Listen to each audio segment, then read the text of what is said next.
Assalamualaikum warahmatullahi wabarakatuh. Waalaikumsalam warahmatullahi wabarakatuh. Selamat siang, shalom, om swastiastu bagi kita semua. Salam kebajikan yang terhormat kepada Ibu Guru dan juga teman-teman kelas. Pada hari ini kami dari kelompok keempat akan mempresentasikan mengenai unsur transisi keempat atau unsur transisi periode keempat. Nah, teman-teman sudah tahu belum sih apa itu unsur transisi periode keempat? Nah, Belum. Apa sih?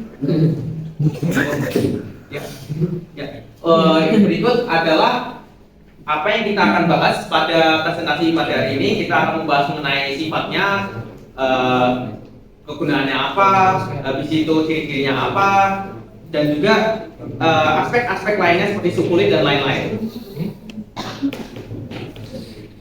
Nah, di sini kita bisa lihat mulai dari skandium sampai sini merupakan unsur transisi yang keempat. Yang warnanya biru ya. Nih. Kita juga bisa lihat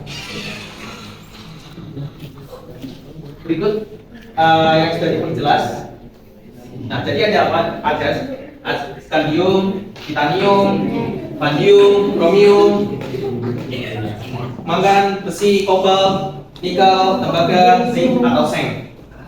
Nah, jadi unsur-unsur ini golongan B dan terdapat pada baris keempat, dan dia itu juga merupakan semua unsur transisi periode keempat yang logam. Terus dia memiliki subkulit yang berakhir pada 3D. Jadi sini ya. Tuh. 3D sini. Oke, Ga.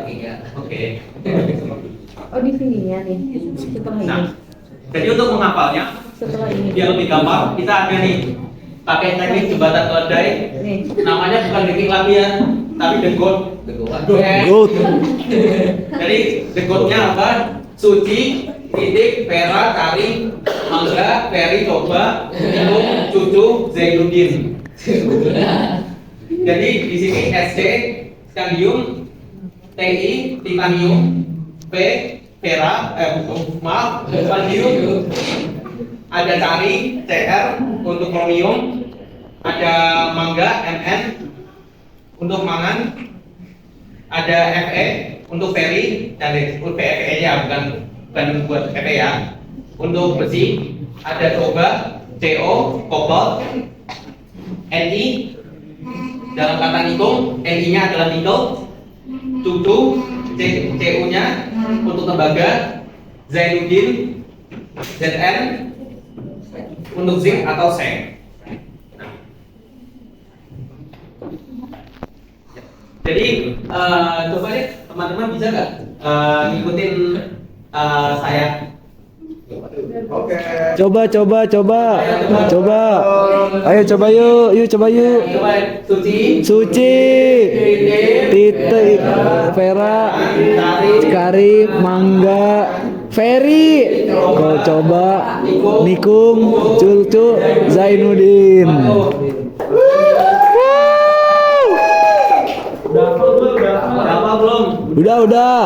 Coba gak tes gak? Soalnya nanti ada quiz bentar lagi nih. Tes satu orang. Oke, Mas Ega. Jadi setelah kita kenalan sama unsur transisi periode keempat, sekarang kita bakal kenalan supaya lihat sifat keperiodikan dari unsur transisi periode keempat itu sendiri. Ya, di sini bisa kita lihat jari-jari atom, energi ionisasi, titik lele dan titik didih dari unsur transisi periode keempat gak jauh beda. Kenapa? Karena disebabkan konfigurasi elektron yang dimiliki oleh unsur transisi periode keempat ini gak jauh beda, yaitu berada di 3D, di subkulit 3D. Ya, sebelum kita lanjutin, ini ada quiz yang bisa jawab. Saya kasih 5 detik. Yang bisa jawab kita kasih hadiah. Yang angkat tangan. Oke, ini jari-jari atom sebesar diberi oleh logam. 1, 2, adil. SC. Adil. Enggak. Besi dong. Besi. Besi. Nggak tahu deh, nggak kelihatan. Di durasi elektron. Go skandium. Nah, kan bener. Kan bener. Panggil berpikir skandium, oke? Nah, dulu ya. Jadi apa yang benar itu skandium. Tadi gue bener ya. Ih, makasih.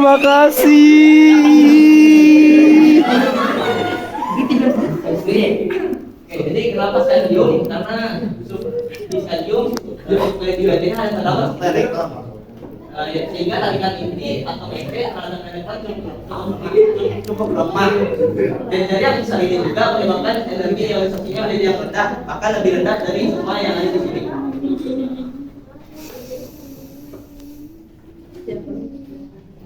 Nah, ini satu lagi yang dijawab angkat tangan titik. Oke, titik meleleh dan titik terisi dimiliki oleh logam. Satu. Vanadium. Angkat tangan. Dua. Wih, nggak tahu sih. Empat di belakang kaki. Angkat tangan dulu. Apa B. B.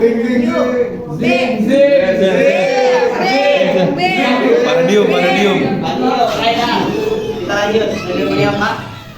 Jawabannya apa? Vanadium. Ya. Menang. Dapat. Asik. Ini. Oh, jadi dari kenapa vanadium? Karena ya di sulfur 3D-nya hanya terdapat 3 elektron dan tiga-tiganya nggak punya pasangan dan ada 2 orbital yang kosong sehingga pergerakan elektronnya jadi sangat bebas dan ikatan logam semakin kuat yang menyebabkan titik merah dan titik biru unsur B tertinggi di antara unsur periode keempat. Ya, sementara pada zinc kenapa? Karena di sulfur 3D-nya terdapat 10 elektron yang semuanya terlalu penuh dan memiliki pasangan sehingga ikatan logam lebih kuat dan titik leleh dan titiknya jadi paling rendah di antara semuanya. Oke.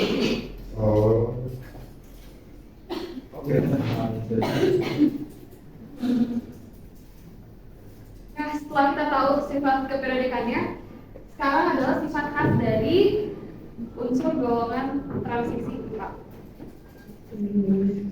Nah, yang pertama, mereka itu punya bilox yang bervariasi. Nah, jadi biasanya kan cuma ada satu bilox ya, tapi di sini kita lihat dari titanium, terus vanadium dan lain sebagainya itu punya variasi biloxnya itu sendiri.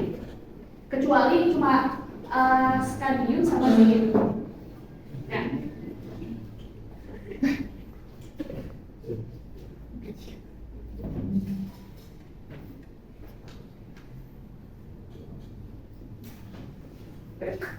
Nah, oke, di sini ada sedikit note. Oke. Apa tuh? Kalau misalnya di zinc itu kan dia melepaskan 2 elektron, alias dia nanti bakalan jadi 2+. Kenapa? Nah, di sini jadi hasilnya itu nanti akan 4s2 3d10. Kenapa nggak kenapa?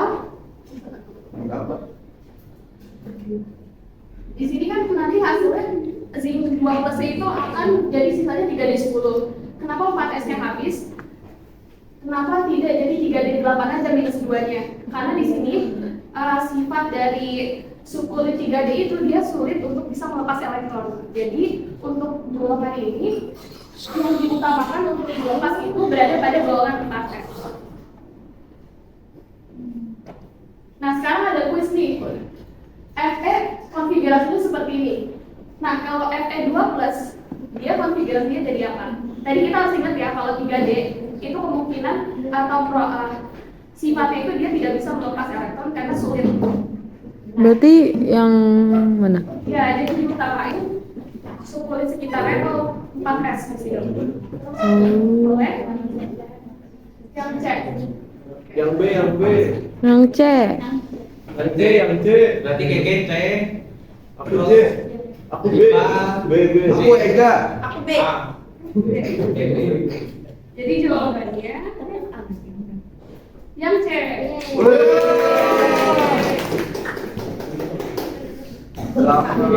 Ega dapet.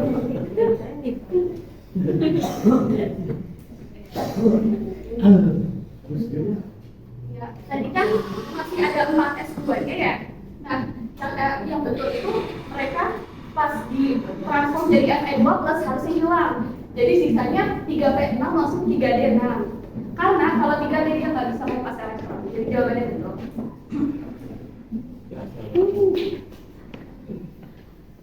Nah, terus yang kedua, selain dari dia punya blok yang bervariasi, dari unsur golongan transisi 4 ini dia punya senyawa yang dapat memancarkan warna. Kenapa? Kan tadi di sebagai sifatnya itu dia stopnya di golongan 3D. Nah, dan kebanyakan di 3D elektronnya itu udah full.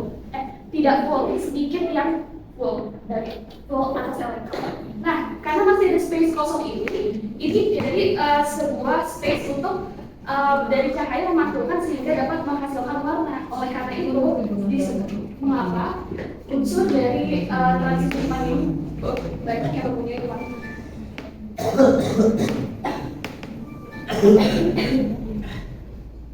Nah, pengecualiannya yaitu di logam Zn, karena khusus dia di 3D-nya udah full, jadi nggak ada space di mana cahaya bisa memantulkan dan menghasilkan warna.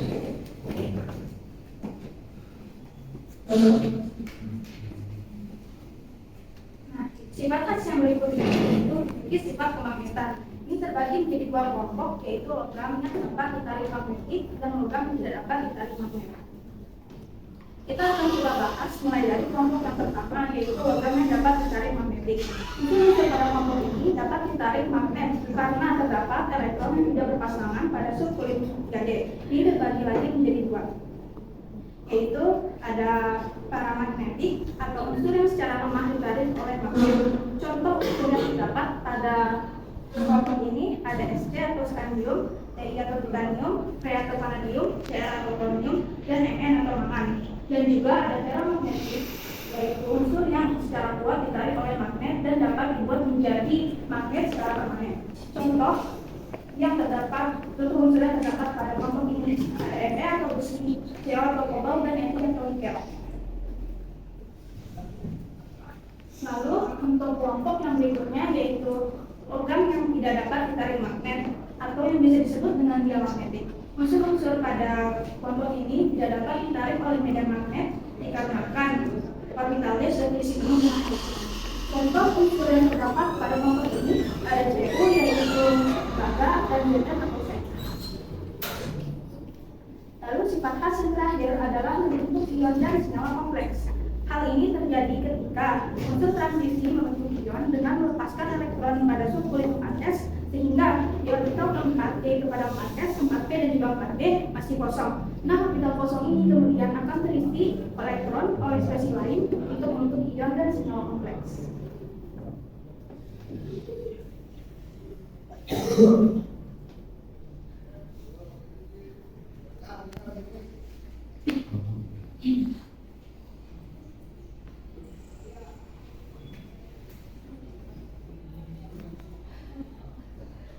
Berikutnya kami akan membahas kelimpahannya di alam dari unsur-unsur sebagai materi tambahan saja. Nah, unsur transisi dapat ditemukan dalam bentuk bijinya atau batuan lokal. Nah, contoh dari mineral scandium yaitu Bz, titanium yaitu oxil, vanadium yaitu vanadis, dan bijinya ada kromium dari kromit, mangan dari hidroksid,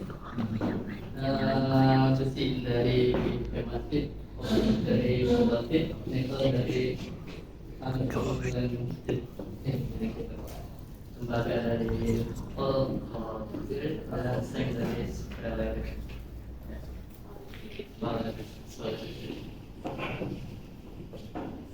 Selanjutnya ada proses pemurnian logam transisi. Proses pemurnian logam transisi dibagi menjadi dua, yaitu proses reduksi dan proses elektrolisis. Pertama, kita akan melihat pada proses reduksi. Di sini ada pemurnian titanium yang dilakukan melalui proses Kroll dalam garam. TiCl4 direduksi menggunakan magnesium sehingga didapatkan titanium berlebihan. Lalu ada vanadium didapatkan melalui proses reduksi P2O5 menggunakan silikon.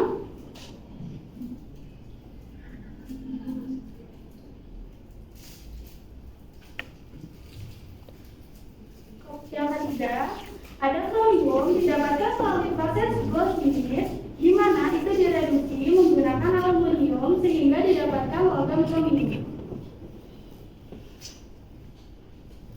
Selanjutnya ada mangan didapatkan melalui reduksi MnO2 menggunakan CO. Selanjutnya ada pemurnian scandium. Selanjutnya kita contohnya pemurnian scandium ini yang dikenal juga proses fisika.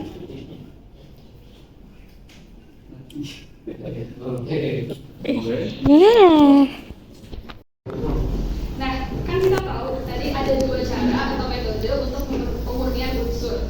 Yang pertama tadi ada dengan proses reduksi. Nah sekarang yang kedua yaitu dengan proses elektrolisis. Contohnya pemurnian scandium ini yang dikenal dengan proses Fischer, di mana leburan scandium ini dielektrolisis pada suhu 700 sampai 800 derajat Celcius sehingga membuat scandium murni ini terdapat di katoda.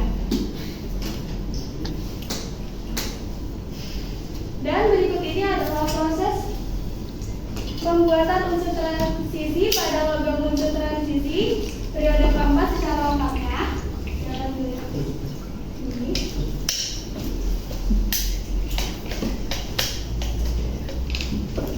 Selanjutnya kita akan kami akan menjelaskan senyawa dan ion kompleks.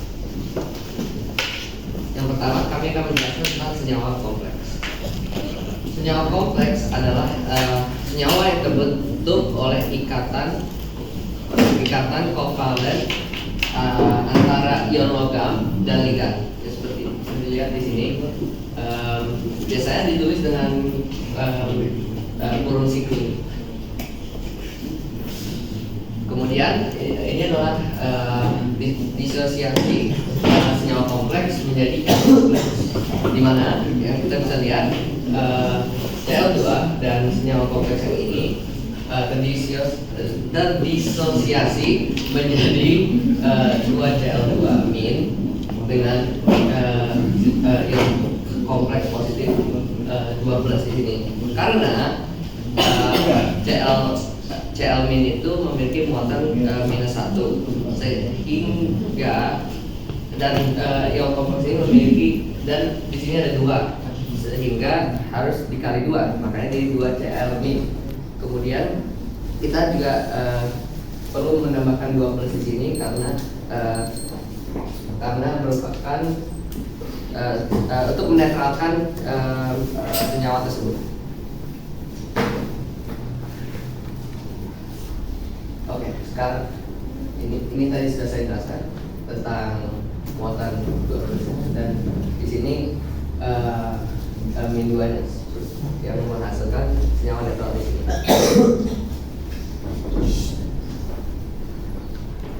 Untuk ion kompleks sendiri bentuknya seperti ini, yang merupakan suatu kation logam yang berikatan kovalen dengan anion atau senyawa netral, di mana bentuk umumnya seperti ini. M itu adalah atom pusat, atau di sini kita tahu itu adalah unsur transisi yang kita tadi sudah bahas. Ini, jadi kita ada M. Kemudian kita ada ligan. Ligan itu adalah ion atau senyawa yang berkaitan kovalen koordinasi dengan atom pusat yang memiliki pasangan elektron bebas. Ini adalah bilangan koordinasi yang menyatakan jumlah ligan dari dalam satu ion kompleks. Untuk mengetahui bilangan koordinasinya, kita harus menghitung dulu muatan yang ada, jumlah ligan yang ada. Nah, kalau di sini kita bisa lihat senyawa kompleks seperti itu. Maka untuk mencari bilangan koordinasinya, kita ambil ligan NH3 dan H2O. Jadi kalau kita tambah kan NH3 dan 2 H2O nya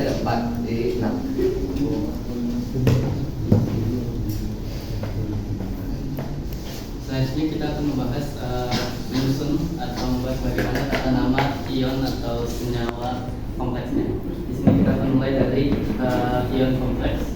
Nah, tata nama ion kompleks ini juga masih tergantung pada ion kompleksnya. Itu ada positif dan juga ada negatif. Kita akan membahas mulai dari yang positif. Nah, tata nama ion kompleks positif memiliki aturan ion plus jumlah ligan plus nama ligan plus nama atom pusat plus muatan atom pusat, dan ini ditulis dalam Romawi. Nah, bisa kita jabarkan dari situ. Langkah yang perlu kita lakukan yang pertama adalah menentukan jumlah dan nama ligannya terlebih dahulu. Dan untuk awalan jumlah ligan di sini kita tulis harus menggunakan bahasa Latin yang ada di sebelah kanan. Kalau itu 1, itu 2 sampai yang ke 10 deka. Nah, yang kedua adalah menentukan nama dan muatan atom pusatnya. Dan yang terakhir menuliskan nama yang kompleks. Dan di sini ada contoh. Saya tulis saja langsung. Saya tulis ulang. Fe 2O tutup kurung 3 BR A BR 2 plus. Nah, yang pertama kita lakukan tadi adalah menentukan jumlah dan nama ligan. Jumlahnya di sini ligannya itu yang ini, ya, jumlah ini. Nah, jumlahnya berapa? Jumlahnya ini kita bisa lihat H2O jumlahnya 3 berarti tadi 3 kalau dalam bahasa Latin. Nah, H2O bisa kita lihat tadi ada tabelnya, namanya adalah aqua. Ya kan? Ini aqua. Nah, kalau digabung triaqua. Untuk yang BR jumlahnya ada 2, berarti namanya di. Terus BR-nya sendiri namanya tadi kalau kita lihat di tabel namanya bromo. Jadi di bromo. Nah, kalau udah kita dapat tadi triaqua dan di bromo, kita urutin sesuai abjadnya. Tapi yang kita lihat di sini adalah dari nama ligannya, yaitu A dan B. A dan B berarti A duluan, berarti triaqua di bromo. Nah, setelah itu langkah yang kedua adalah menentukan nama dan muatan atom pusat. Namanya ini besi, ya, besi atom pusatnya. Lalu menentukan muatan atom pusatnya. Caranya tadi udah disampaikan Pak Rob. Itu di sini ada caranya. Kita bisa lihat di sini plus berarti plus 1 sama dengan muatan Fe-nya yang ingin kita cari. Lalu kita hitung H2O-nya, jumlah H2O-nya 3 dikali muatan H2O-nya 0 ditambah yang BR2, jumlahnya ada 2 dikali muatan BR2 itu minus 1. Hasilnya muatan Fe-nya itu 3. Nah, ya 3 kali 0 tambah 2 dibalik 1 tambah 2 3. Nah, terus ini ditulis dalam angka Romawi, ya. Jadi ini dimasukkan ke yang ini, kita masuk ke angka yang ketiga, tulis nama yang kompleks. Di depannya kita kasih ion triaqua di bromo, terus di belakangnya kita kasih nama besinya, nama Fe-nya besi, dan terakhir di belakangnya muatan atom pusat 3. Ya, sesuai ya. Oke. selanjutnya ada tata nama ion kompleks yang negatif. Nah, ini langkah-langkahnya sama dan bedanya hanya di ketika menuliskan nama ion, nama atom pusatnya itu ditulis dengan menggunakan bahasa Latin dan ditambah dengan at. Ya. Dan jadi aturannya ion plus jumlah ligan plus nama ligan plus nama atom pusat ditambah at plus muatan atom pusat. Lalu contoh tata nama ion kompleks negatif, caranya hampir sama, bedanya tadi Fe-nya kalau di situ udah ditulis dengan perak, Fe sama ditambahin at. Oke, selanjutnya yang senyawa kompleks, tadi ion kompleks, sekarang senyawa kompleks. Caranya tinggal nama karyanya ditambah dengan nama anion, dan langkah-langkahnya sebagai berikut. Pertama, kita bisa uraikan senyawa kompleks menjadi kation dan anionnya, lalu tentukan nama kation, lalu tentukan nama anion, dan terakhir tulis nama senyawa kompleksnya. Dan ini contohnya senyawa kompleks.